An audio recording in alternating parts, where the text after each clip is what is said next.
Welcome to the final video in our CRA awareness series. In this session, we'll walk you through a practical assessment tool designed to help you check if the Cyber Resilience Act applies to your business, and how prepared you really are.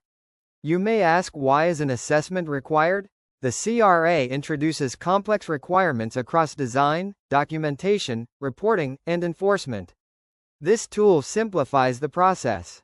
In just a few steps, you can confirm if the CRA applies to your products, identify your responsibilities, uncover compliance gaps, and map out next actions. The assessment is divided into 5 core sections, each focused on a different dimension of CRA readiness. We'll now briefly walk through each one. The first step is to confirm if your product qualifies as a product with digital elements under the CRA.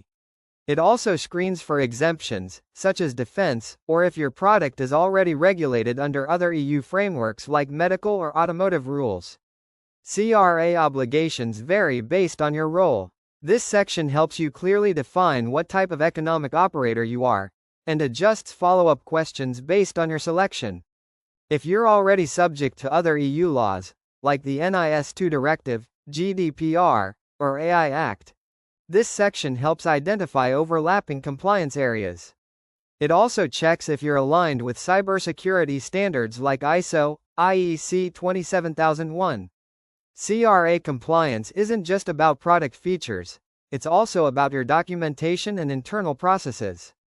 This section checks if you maintain the right records, assess risks, and have formal policies like coordinated vulnerability disclosure and incident tracking. Depending on whether you're a manufacturer, importer, or distributor, you'll be guided through your specific obligations. The tool helps you check if you've done the essentials, like issuing the EU Declaration of Conformity, applying the CE mark, and preparing for market surveillance audits. Once you've completed the assessment, you can download the results as a clear, structured report. Use it as a foundation for your gap analysis, internal roadmap, and conversations with leadership or auditors. And remember, you don't have to go it alone.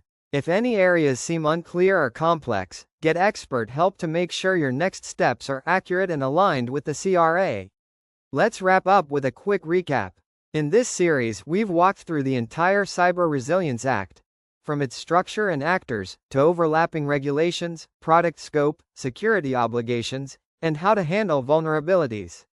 We then looked at conformity assessments, market enforcement, and the CRA transition timeline. And now, in this final video, you've been introduced to a powerful self-assessment tool that helps you apply all of that knowledge to your own products and organization.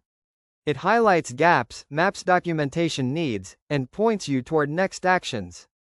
Use it to get ready for key milestones, especially June and September 2026, and December 2027. And if you're unsure, reach out for expert help. Thank you for being part of the CRA Awareness Series, and best of luck on your path to compliance.